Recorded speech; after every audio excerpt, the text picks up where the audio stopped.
Ação e Reação. Livro de Francisco Cândido Xavier, pelo espírito de André Luiz.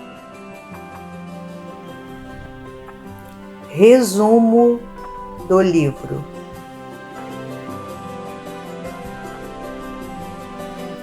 E assim chegamos ao 9º livro da série A Vida no Mundo Espiritual, com o título Ação e Reação. O livro Ação e Reação, psicografado pelo médium Francisco Cândido Xavier, com autoria do espírito André Luiz, é uma obra de leitura como as outras que são de fundamental importância para todo indivíduo que deseja alcançar sua evolução espiritual. O espírito André Luiz permaneceu na Mansão da Paz durante 3 anos. Tal instituição está sob a jurisdição da colônia Nosso Lar, responsável por atender e amparar espíritos sofredores de regiões adjacentes à Terra. Na companhia de seu amigo Hilário, André Luiz toma ciência de inúmeros casos que se relacionam à lei de causa e efeito. Dessa maneira, ele aprende e demonstra, através das experiências vividas pelos habitantes espirituais da região, como a existência terrena desses seres está vinculada às suas encarnações pregressas, bem como às ações do agora, reverberando em vivências futuras. Ação e Reação foi ditado pelo espírito André Luiz ao médium Chico Xavier, com o intuito de orientar os espíritos encarnados acerca da importância de corrigirem suas ações, pois não souberam fazer uso adequado dos bens oferecidos pelo Criador para sua renovação. Ele apresenta as consequências das nossas ações terrenas na vida após a morte e os desafios do além-túmulo que precisamos vencer para seguir no caminho da evolução. A obra descreve as regiões infelizes com vibrações desequilibradas e de valores inferiores da esfera espiritual, e relata o sofrimento que acomete as consciências culpadas após o desencarne, quando são defrontadas com sua realidade espiritual. A cada página, novos ensinamentos são transmitidos e geram profundas e transformadoras reflexões. Cada capítulo expõe uma história e aborda um tema que gera reflexão e esclarece a importância de aprimorarmos as nossas ações ainda hoje. Introduz os conceitos de dor auxílio, dor evolução e dor expiação, deixando aos leitores o profundo e inesquecível ensinamento do instrutor Druso. A dor é ingrediente dos mais importantes na economia da vida em expansão. O ferro sobre o malho, a semente na cova, o animal em sacrifício, tanto quanto a criança chorando, irresponsável ou semi-inconsciente, para desenvolver os próprios órgãos, sofrem a dor-evolução, que atua de fora para dentro, aprimorando o ser, sem a qual não existiria progresso. Vale a pena ressaltar que antes da leitura deste livro é fundamental nos despirmos de qualquer tipo de julgamentos ou preconceitos. Afinal, as pessoas citadas nada mais são do que espírito como nós em busca da evolução espiritual. Isso significa que estão suscetíveis a equívocos como nós e devem ser devidamente amparadas e orientadas para que sejam capazes de depurar suas faltas. Ele mostra a importância da ação no bem, na fé e na caridade, bem como faz um alerta àqueles que ainda estão resistentes e não têm atitudes embasadas nas leis de Deus. O mais importante é que a leitura seja realizada como forma de estudo e prece, para que cada palavra chegue até o ponto mais profundo da alma e seja capaz de gerar transformações. Além disso, o livro aborda temas como o planejamento reencarnatório, os resgates coletivos e o poder da oração sincera. Por isso, é fundamental assumir o compromisso da ação no bem, na fé e na caridade, evitando as armadilhas do ego que só querem nos ver em conflitos e afastados de Deus.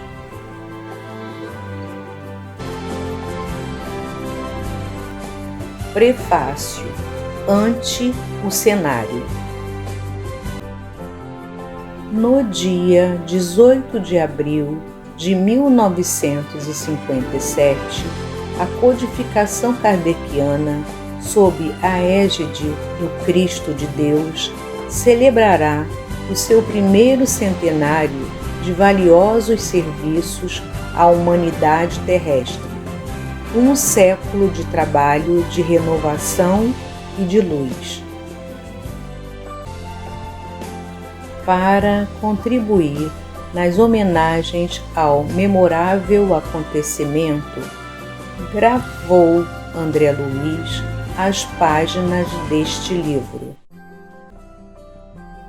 Escrevendo-o, nosso amigo desvelou uma nesga das regiões inferiores a que se projeta a consciência culpada, além do corpo físico, para definir a importância da existência carnal como sendo verdadeiro favor da divina misericórdia, a fim de que nos adaptemos ao mecanismo da justiça indefectível. É por isso que entretece os fios de suas considerações com a narrativa das relações entre a esfera dos espíritos encarnados e os círculos de purgação, onde se demoram os companheiros desenfaixados da carne, que se acompliciaram na delinquência criado pelos desvarios da própria conduta. O inferno exterior, que nada mais é que o reflexo de nós mesmos quando, pelo relaxamento e pela crueldade, nos entregamos à prática de ações deprimentes que nos constrangem à temporária segregação nos resultados deploráveis de nossos próprios erros. Von Liszt, eminente criminalista dos tempos modernos, observa que o Estado, em sua expressão de organismo superior e execuando-se, como é claro, os grupos criminosos que por vezes transitoriamente o arrastam a funestos abusos do poder, não prescinde da pena a fim de sustentar a ordem jurídica. A necessidade da conservação do próprio Estado justifica a pena.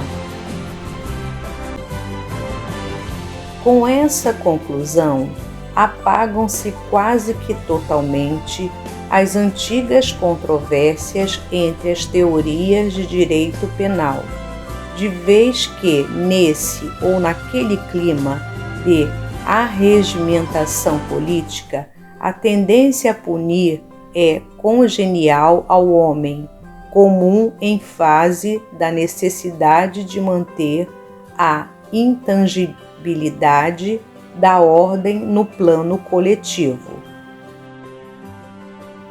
André Luiz, contudo, faz-nos sentir que o Espiritismo revela uma concepção de justiça ainda mais ampla. A criatura não se encontra simplesmente subordinada ao critério dos penólogos do mundo, caracterizados a coma de cirurgiões eficientes no tratamento ou na extirpação da gangrena social. Quanto mais esclarecida a criatura, tanto mais responsável, entregue naturalmente aos arestos da própria consciência na terra ou fora dela, toda vez que se envolve nos espinheiros da culpa. Suas páginas, desse modo, guardam o objetivo de salientar que os princípios codificados por Allan Kardec abrem uma nova era para o espírito humano, compelindo-o à auscultação de si mesmo, no reajuste dos caminhos traçados por Jesus ao verdadeiro progresso da alma, e explicam que o Espiritismo, por isso mesmo, é o disciplinador de nossa liberdade, não apenas para que tenhamos na Terra uma vida social dignificante, mas também para que mantenhamos no campo do espírito uma vida individual harmoniosa, devidamente ajustada aos impositivos da vida universal perfeita, consoante as normas de eterna justiça elaboradas pelo supremo equilíbrio das leis de Deus. Eis porque, apresentando-as ao leitor amigo, reconhecemos nos postulados que abraçamos não somente um santuário de consolações sublimes, mas também um templo de responsabilidades definidas para considerar que a reencarnação é um estágio sagrado de recapitulação das nossas experiências e que a doutrina espírita, revivendo o Evangelho do Senhor, é facho resplendente na estrada evolutiva, ajudando-nos a regenerar o próprio destino para a edificação da felicidade real. Em síntese, demonstrando-nos o autor que as nossas possibilidades de hoje nos vinculam às sombras de ontem, exigindo-nos trabalho infatigável no bem, para a construção do amanhã, sobre as bases redentoras do Cristo. Exaltando assim os méritos inestimáveis da obra de Allan Kardec, saudamos-lhe comovidamente o abençoado centenário.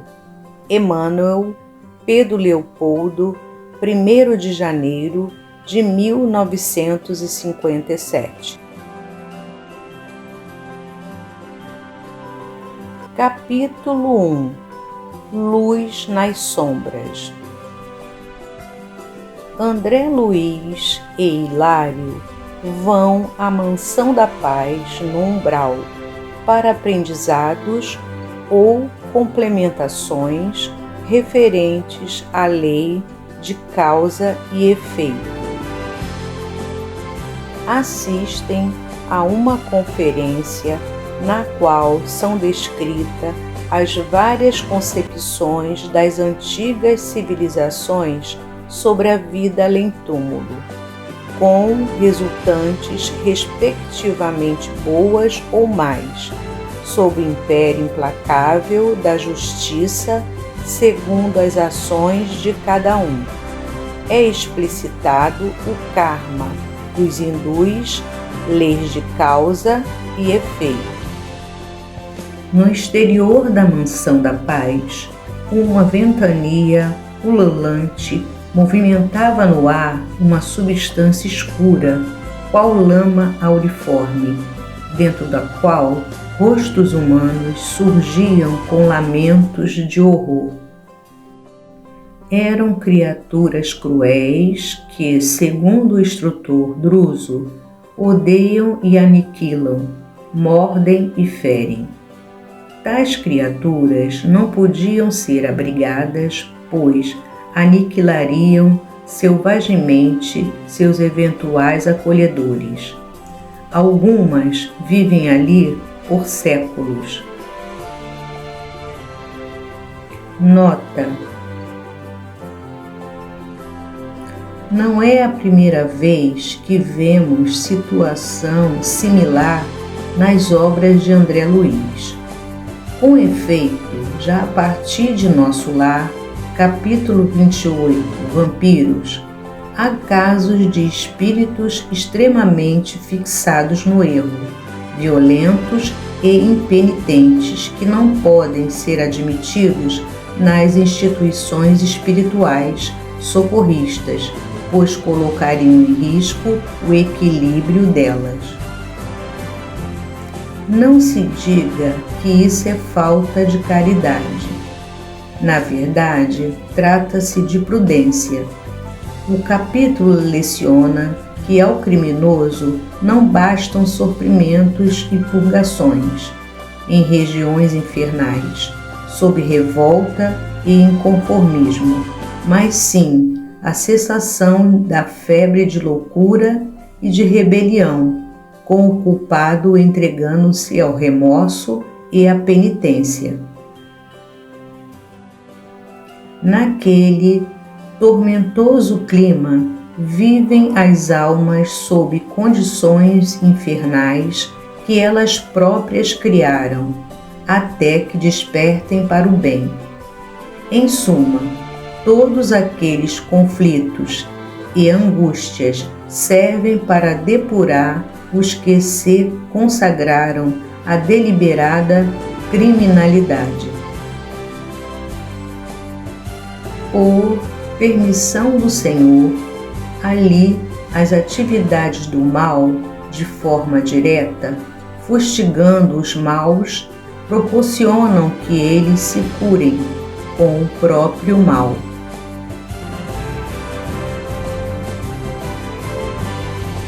Capítulo 2. Comentários do instrutor. Em recinto confortável e amplo da Mansão da Paz, reuniam-se cerca de 200 assistidos na maioria de semblante disforme e triste.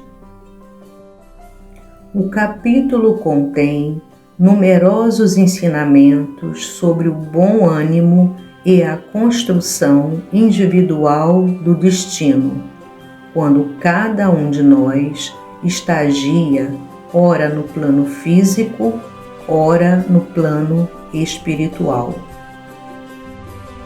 Em suma, somos vítimas de nós mesmos, tanto quanto todos somos beneficiários da tolerância divina a nos conceder infinitas oportunidades de correção e ressarcimento. Há a informação de que para espíritos equilibrados, ao desencarnarem, retornam-lhes a memória de vidas passadas. Já os espíritos intranquilos, culpados, veem-se acometidos de amnésia, qual sombra, eclipsando-lhes a visão do passado. A velada crítica à regressão de memória por hipnose.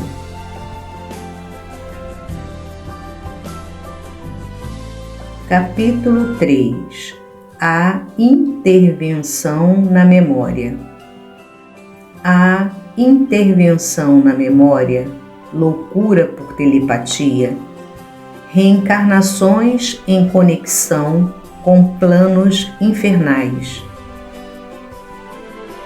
Eis que encontramos neste capítulo exposição dessas situações, constituindo inédito aprendizado sobre o plano espiritual.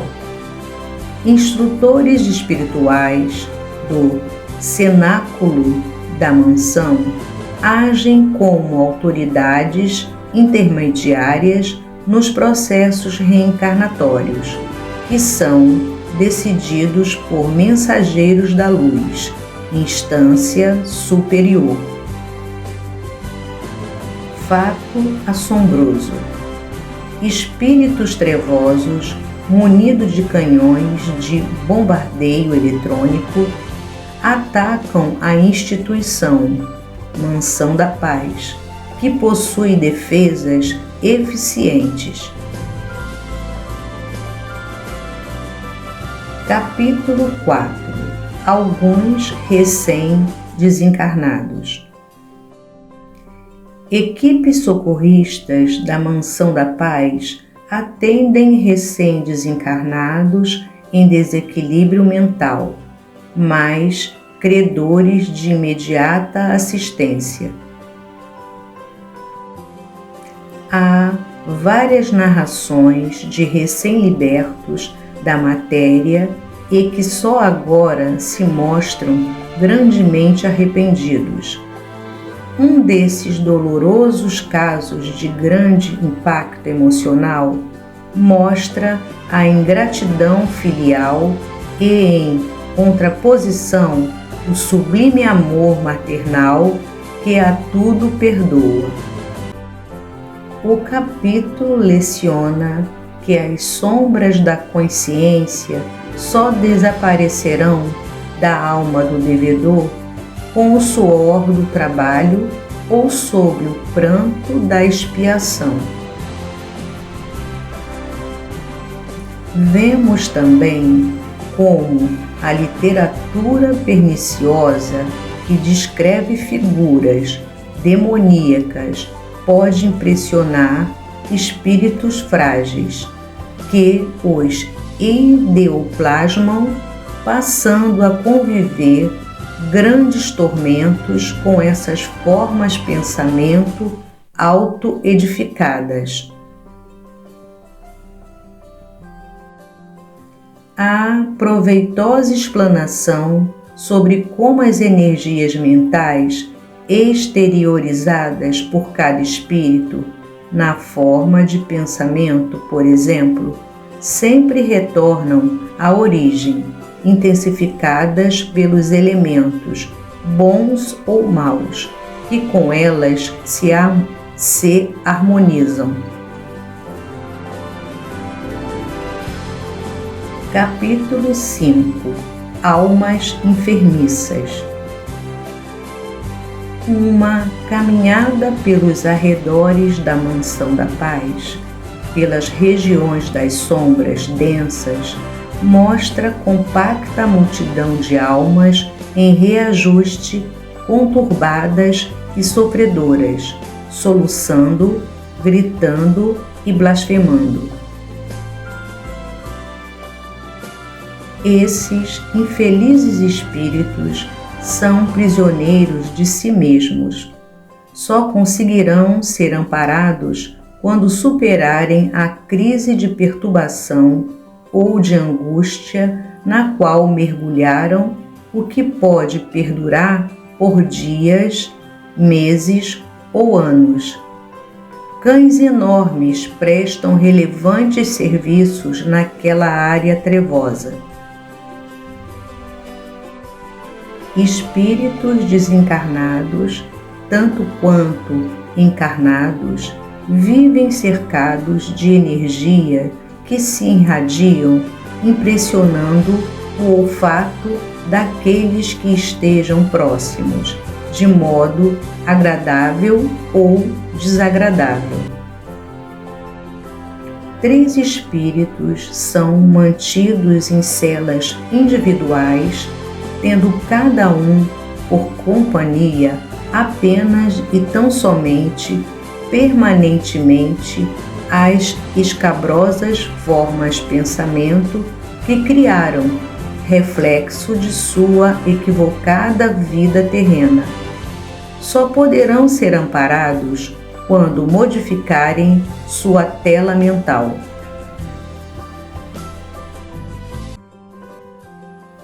Capítulo 6 – No Círculo da Oração. Numa dependência da Mansão da Paz, destinada à prece, há grande tela translúcida de mais ou menos 6 metros quadrados, denominada Câmara Cristalina.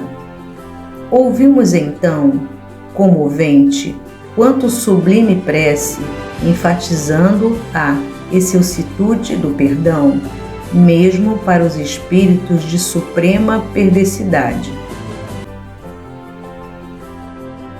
O grupo em oração vê na Câmara Cristalina surgir a figura do ministro Sâncio, figura essa branda e aureolada de intensa luz que se materializa.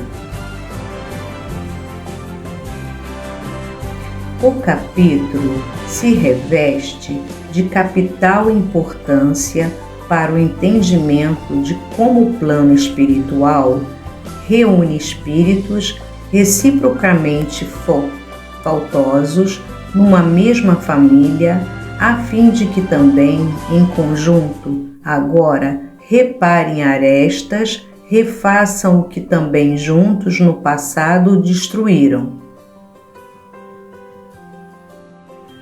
Essa a oportunidade de restabelecerem por fim laços de fraternidade e amor.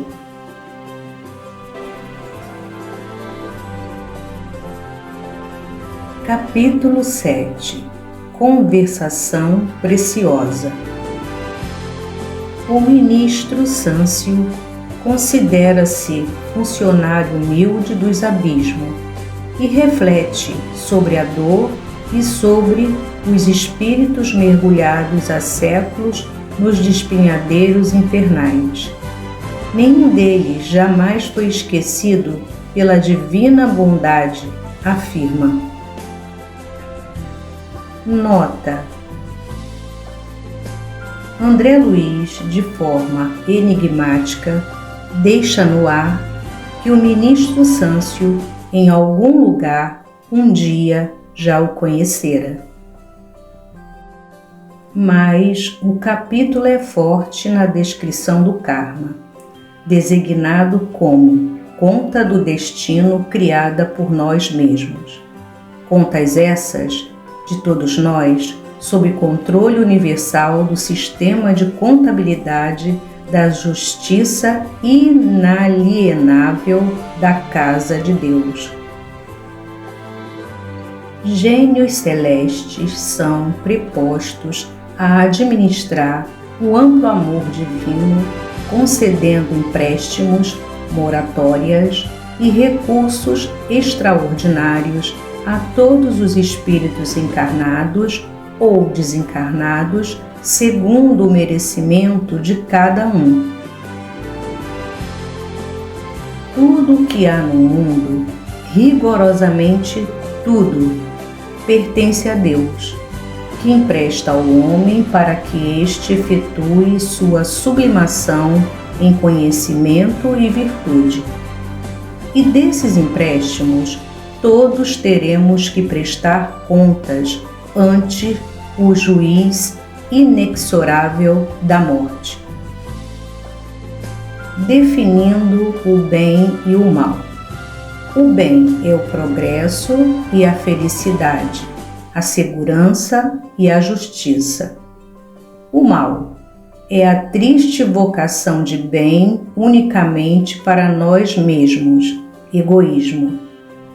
A forte tentação de um ex-suicida reencarnado por novo suicídio é aqui explicitada.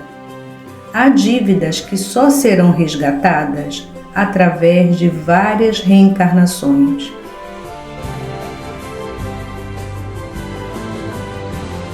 Capítulo 8. Preparativos para o retorno. Vemos aqui como uma esposa de marido criminoso e extremamente infeliz se vale da prece para ajudá-lo, rogando o retorno de ambos ao plano físico.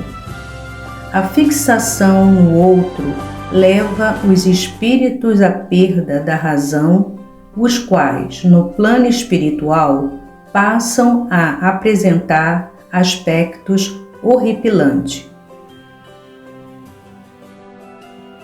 A impressionante notícia da existência lá no plano espiritual de escolas de vingadores, organizadas e mantidas por inteligências criminosas que identificam o chamado desejo central de cada espírito para sobre ele passar a exercer influência obsessiva, dilatando-lhe na personalidade a ânsia resultante desse interesse íntimo. Crueldade, cobiça, maledicência, escárnio e irritação refletem desequilíbrio tanto quanto elevação moral reflete santidade. A ação de um vigoroso hipnotizador desencarnado sobre um cobiçoso fazendeiro encarnado entremostra o perigo da fixação nas posses materiais. Capítulo 9. História de Silas.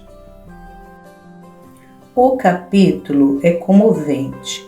Eis que nele vemos como um bondoso espírito confessa, de público, todos os descaminhos que palmilhou, entregue que estava à usura e amor ao ouro. A confissão, expondo os tormentos da colheita obrigatória, da má semeadura, evidencia a bondade divina que concede ao criminoso incessantes e inapreciáveis oportunidades de reconstrução moral, a qual passa em primeiro plano pelo trabalho em soerguer suas vítimas.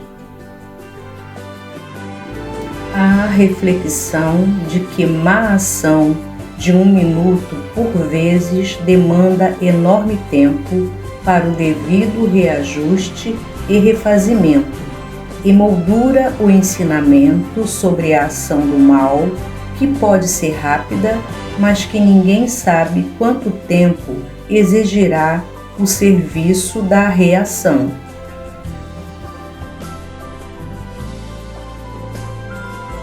Capítulo 10 – Entendimento. O criminoso, após a morte, purga nas regiões trevosas por longos períodos e por diversas vezes volta a reencarnar em dificílimas condições, sendo que, em cada desencarnação, volta também a estagiar nas mesmas regiões infernais.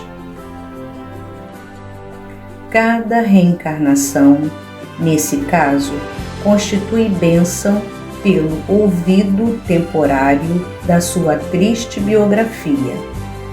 Dois espíritos vingativos são levados à presença de um pianista encarnado, que é intuído a executar a Sexta Sinfonia de Beethoven, a Pastoral. Ao ouvirem o balsamizado império da boa música, isso os sensibiliza. Lições de perdão, humildade e amor emolduram o reencontro desses vingadores com uma abençoada mulher, que, quando encarnada, lhes fora cunhada e que, por culpa de ambos que obsediavam terrivelmente o marido, irmão deles e que os assassinara, desesperou-se, atirou-se num lago, vindo a desencarnar. Em próxima reencarnação, viria a ser-lhes mãe amorosa.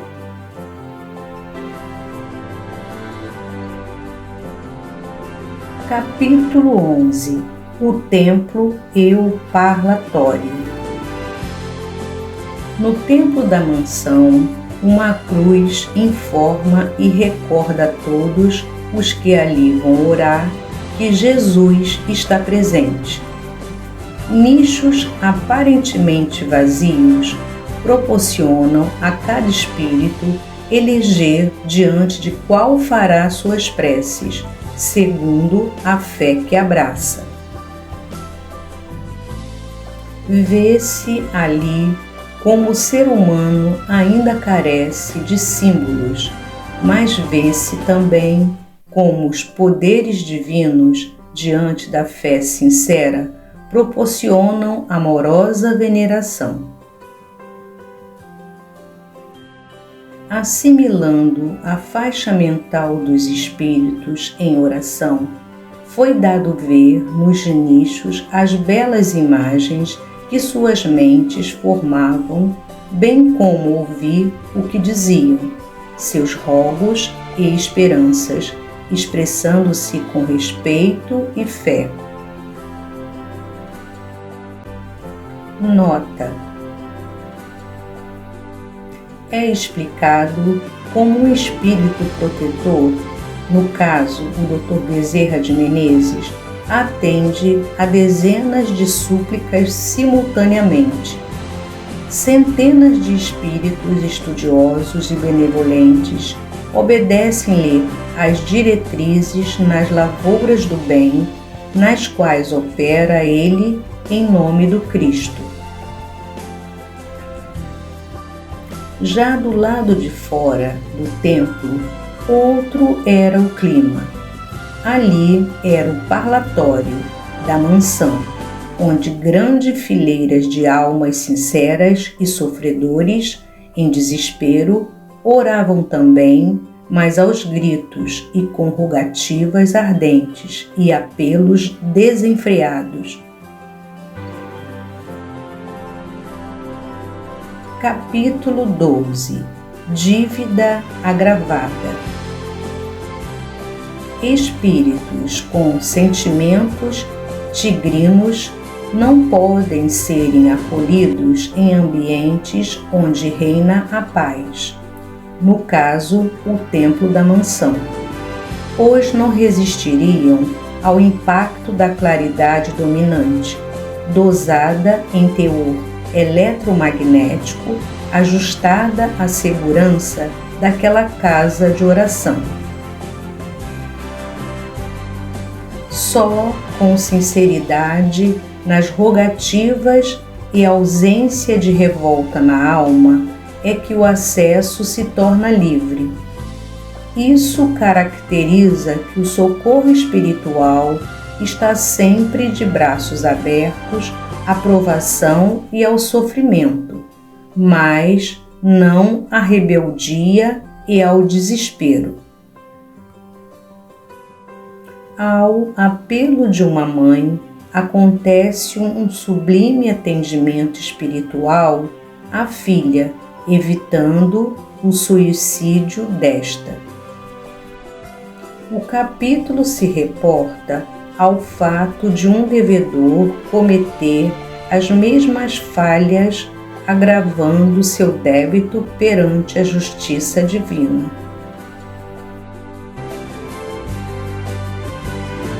Capítulo 13. Débito estacionário. Uma prece humilde de um espírito bom, plena de fé e caridade, subtrai uma mulher à desencarnação precoce. Notas.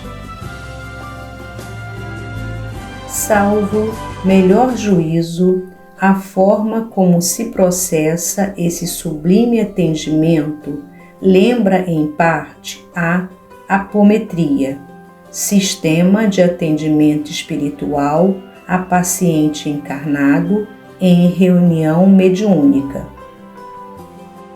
com desdobramento perispiritual tanto do paciente quanto de um médium, o qual retransmite aos médicos encarnados presentes para as providências médicas terrenas decorrentes do diagnóstico proferido por espíritos atendentes, ainda em caráter experimental no movimento espírita. No presente caso, vimos que o atendimento se deu diretamente, sem o concurso de encarnados. Conhecemos o assombroso caso de um espírito, ora encarnado, que há mais de 1000 anos vinha praticando delitos cruéis em ambos os planos e por isso, cristalizado que se acha no crime, teve seu débito congelado com hibernação espiritual compulsória. Na atual reencarnação, esse espírito, prisioneiro ainda perigoso, renasceu em um corpo de anão e paralítico, engaiolado, na expressão do autor espiritual.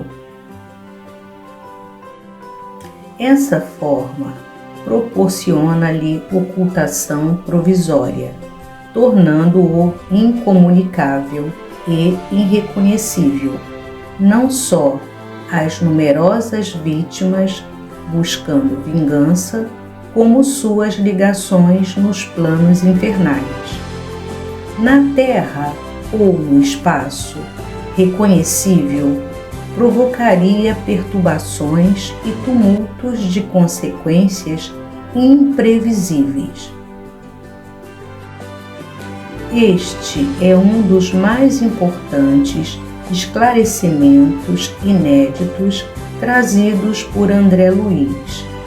Quer nos parecer que a partir dele o mongolismo, a idiotia e os demais casos de deficiência mental cerebral passarão a ter um enfoque de lógica irretorquível, não espelhando castigo, mas sim grande bênção.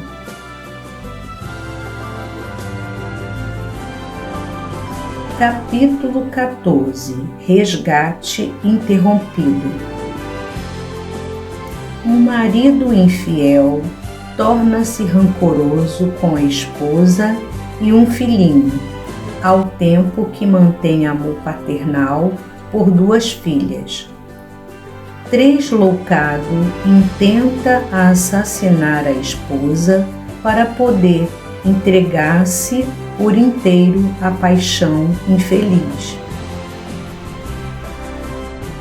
O pensamento do marido forma imagens nítidas e sucessivas, recebida com extrema nitidez por desencarnados. Impedido pelos protetores de praticar o homicídio, o marido opta pela deserção dos compromissos com a família. Por isso, em outra reencarnação, terá que voltar perante os débitos que agora não quita, os quais estarão acrescidos. Comentários sobre o divórcio trazem à tona que os casais, via de regra, se unem por vínculos do passado, quase sempre com débitos recíprocos, daí surgindo arestas a serem amparadas em esforço mútuo. O cônjuge, que de forma mais proveitosa velar pelo bem familiar, com mais sacrifícios no serviço incessante pela felicidade familiar, certamente mais se elevará à glória do amor divino.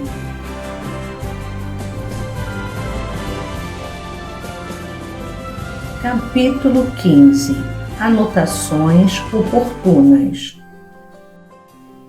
O capítulo aborda de início o trabalho do famoso médico austríaco Sigmund Freud, comentando que nele faltou estudos sobre a reencarnação, com ênfase na explicação do campo emotivo das criaturas pela medida absoluta das sensações eróticas. A seguir, obtemos preciosos ensinamentos sobre o sexo, que é de substância mental e mentalmente determina as formas em que se expressa. O sexo, assim, é uma energia variável da alma, uma força do Criador nas criaturas destinada a expandir-se em obras de amor e luz. A irresponsabilidade sexual do homem ou da mulher resultarão em dolorosas consequências, sendo que o autor espiritual cita um grande elenco de doenças advinda dos abusos sexuais, que tanto mal causam aos parceiros e por reação aos agentes. A inversão sexual é tratada como renascimento corretivo. Em alguns casos, raros, não se trata de correção, e sim de renúncia de espíritos de belos caracteres que solicitam esse quadro pessoal para melhor poderem se desincumbir de tarefas missionárias que a solidão ajuda a cumprir. As terríveis consequências do aborto provocado são a seguir explicitadas. Capítulo 16. Débito aliviado. Um homem com doença grave dedica-se a ajudar ao próximo.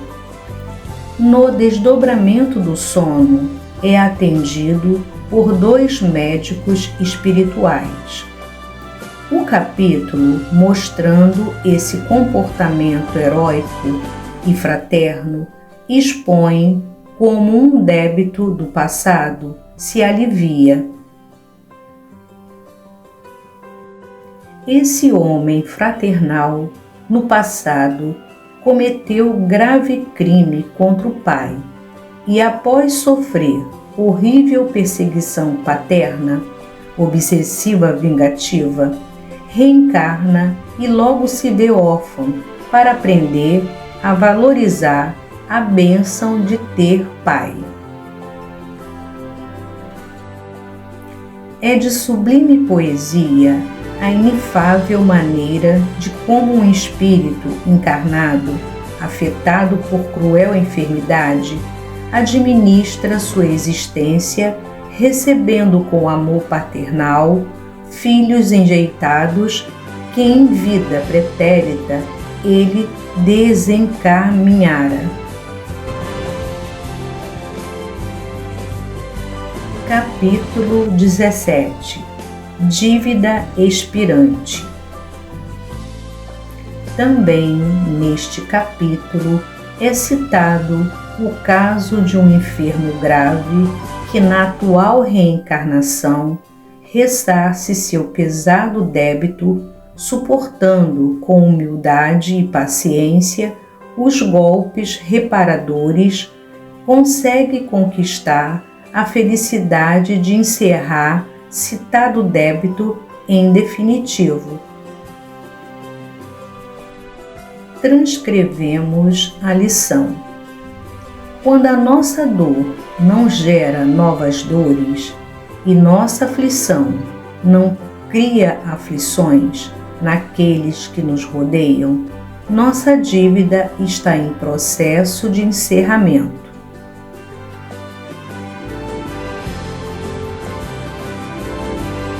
Capítulo 18. Resgates coletivos. É descrito o socorro espiritual às vítimas fatais de um acidente aéreo. A equipe dos atendentes era formada de espíritos rigorosamente treinados em técnicas especialíssimas para esse tipo de auxílio. Dentre os mortos, alguns poderiam ser logo desligados dos despojos, outros ainda se demorariam jungidos à armadura física, tudo proporcionalmente ao nível de despreendimento material quando encarnados. Morte física é uma coisa, emancipação espiritual outra. O trabalho no bem comum, a caridade, a fé, o bom ânimo, a arte e o otimismo, bem como as preces intercessórias, são fatores que amenizam as duras provações. As perdas de entes queridos que tanta dor causam aos familiares mormente em tais situações sinalizam que estes, de alguma forma, podem ter sido, em vidas passadas, os coparticipantes dos delitos daqueles mesmos entes, no caso, as vítimas do acidente aéreo. Agora, todos resgatam coletivamente tal débito, de uma forma ou de outra. Capítulo 19. Sanções e auxílios. O corpo humano, quando em enfermidades, estas correspondem ao estado evolutivo espiritual e constituem retificação. O álcool, a gula, a leviandade nos esportes e na dança, a calúnia, a perversão dos sentimentos, os abusos dos dotes físicos, o escárnio e a audição que desencadeiam a criminalidade, todas essas deficiências comportamentais geram em vidas futuras veículos fisiológicos com problemas patológicos correspondentes. É de se notar que tais expiações são imploradas pelos próprios agentes, sendo concedidas como exaustores kármicos.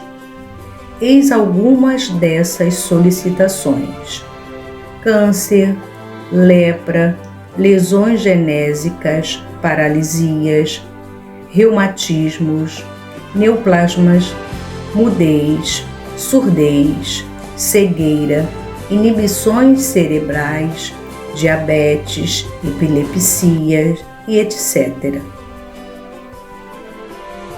Tais anomalias orgânicas surgem por zonas de atração magnética, configurando exteriormente as deficiências do espírito. Há ainda, neste capítulo, reflexões e conceitos inéditos e extremamente lógicos sobre a dor. A. Dor-evolução, nos animais e nas plantas. B. Dor-expiação, regeneração do ser. E C. Dor-auxílio, para evitar maiores quedas ou para recuperação de antigos enganos. Capítulo 20. Comovente surpresa. André Luiz justifica o título do capítulo ao conduzir a narrativa deste capítulo final pela trilha sempre divina e dulcificada do amor, fazendo com que a emoção vá ao topo da sensibilidade.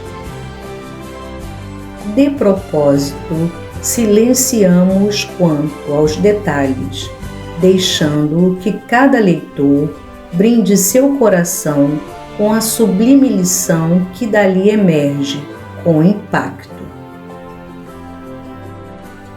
Finalizando, o autor espiritual relata em introspecção os 3 anos que passou no cenáculo Mansão da Paz, refletindo sobre a bondade de Druso, o administrador central. Como fecho, mais uma vez, fica demonstrado o quanto Deus é justo e bondoso, bem como o quanto é sábia a lei de causa e efeito. Personagens citados nesta obra. Citaremos a seguir os demais nomes dos personagens do livro Ação e Reação, colocando entre parênteses D desencarnado e encarnado e os respectivos capítulos e páginas onde são mencionados pela primeira vez. André Luiz é o autor espiritual, permaneceu no umbral por 8 anos. Druso, diretor há 50 anos da Escola de Reajuste Mansão da Paz, na jurisdição de Nosso Lar, mas encravada em zona de sombra espessa, tocada de ventania inquietante quanto incessante. Hilário, colega de André Luiz em Nosso Lar, quando encarnado também foi médico. Nota: registramos aqui, como humilde homenagem e sincera gratidão, que esse espírito tem presença marcante nos 2 últimos livros de André Luiz, tendo a graça de, formando dupla com ele, acompanhar instrutores celestes realizando variados estágios de aprendizado espiritual, tanto no plano em que se encontram, como também em multiplicadas visitas ao plano terreno, em centros espíritas e em residências. André Luiz demonstra grande fraternidade para com Hilário, e nós também. Silas, Honório e Celestina, assessores, assistentes na Mansão da Paz. Paulo, espírito sofredor, cuja mãe procura ajudá-lo. Barreto, assessor, assistente na Mansão da Paz. Jonas, prestes a reencarnar, porém a futura mãe o rejeita. Cecina, futura mãe de Jonas. Antônio Olímpio, acumulou tantos débitos morais que tem o perispírito deformado. Clarindo e Leonel foram irmãos de Antônio Olímpio, que os matou. Luiz foi filho de Antônio Olímpio. Alzira foi esposa de Antônio Olímpio. Cláudio, assistente espiritual. Macedo, atendente espiritual, condutor de tarefas socorristas. Orsil, guarda na Mansão da Paz. Ursino, preso aos despojos pela lembrança dos seus descaminhos. Veiga, fixado à herança que perdeu ao desencarnar. Madalena e Silvia foram irmãs que tiveram por maridos 2 irmãos, também consanguíneos, que se odiavam. Agora, abnegadas, tentam ajudá-los. Sâncio, ministro da regeneração em nosso lar. Adélia, esposa de Luiz. Aida, segunda esposa do pai do assistente Silas. Armando, primo de Aida. Luvovino, vigilante espiritual em atividade no hospital terreno. Laudemira, enferma, prestes a passar por cirurgia, vítima de obsessores. Paulino, mantém-se no lar terreno, tentando amparar o filho ainda encarnado. Ricardo, viúvo e, em rudes provas, sua ex-esposa, na espiritualidade, ora por ele. Luísa, mãe em desespero que solicita amparo para a filha encarnada. Marina, filha de Luísa, está prestes ao suicídio, tem a chamada conta agravada. Jorge, marido de Luísa, internado em leprosário para tratamento. Zilda foi irmã de Luísa, suicidou-se e a seguir reencarnou como filha de Marina, chamando-se Nilda. Poliana, enferma, pobre, prestes a desencarnar. Sabino, filho de Poliana, é anão e paralítico, sofre de idiotia completa. Ildeu e Marcela, casados. Ildeu deixou-se seduzir por Mara. Mara, moça leviana que induz Ildeu a abandonar o lar. Roberto, Sônia, Márcia, filhos do casal Ildeu e Marcela. Adelino Correia, palestrante espírita, enfermo, o irmão da fraternidade pura. Leontina, mãe de Adelino. Marisa, adolescente, é filha de Adelino. Mário e Raul, cúmplices de Adelino em vida anterior. Antônio e Lucídio são respectivamente Mário e Raul, que reencarnaram como 2 meninos enjeitados e adotados pelo mesmo Adelino. Martins Gaspar foi pai de Adelino em outra reencarnação. Maria Emília, em outra reencarnação, foi esposa de Martins e madrasta de Adelino. Lago, atendente na Mansão da Paz, em atividades num pavilhão de indigentes. Léo Ernesto, Léo, enfermo, prestes a desencarnar, em vida anterior se chamava Ernesto. Henrique, irmão de Léo, que o declarou incapaz, desencarnou. Fernando, irmão de Léo, sofrendo idiotia. Ascânio e Lucas, respeitados assistentes em esfera superior. Aida, ex-esposa de Drúzio. Aranda, instrutor que substituirá Druso.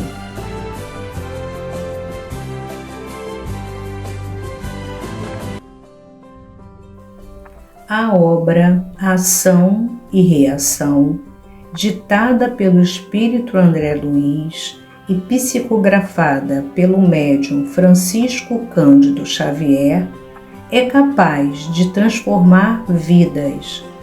Afinal, trata-se de um livro que explica como as nossas ações, sejam elas boas ou ruins, reverberam em nossas vivências futuras.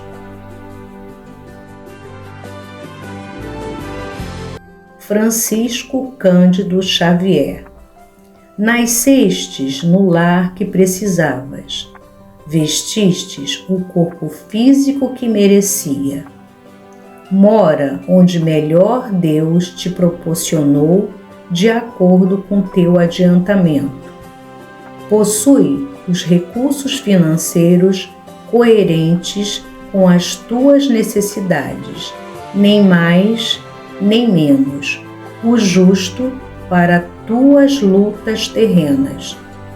Teu ambiente de trabalho é o que elegestes espontaneamente para a tua realização. Teus parentes, amigos, são almas que atraístes com a tua própria afinidade.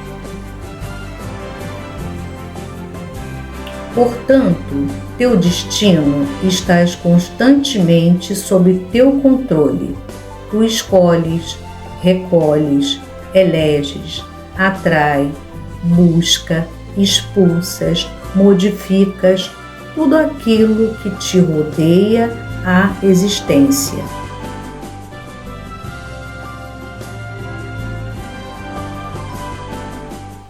E assim chegamos ao final do resumo do livro Ação e Reação, de Francisco Cândido Xavier, pelo espírito de André Luiz.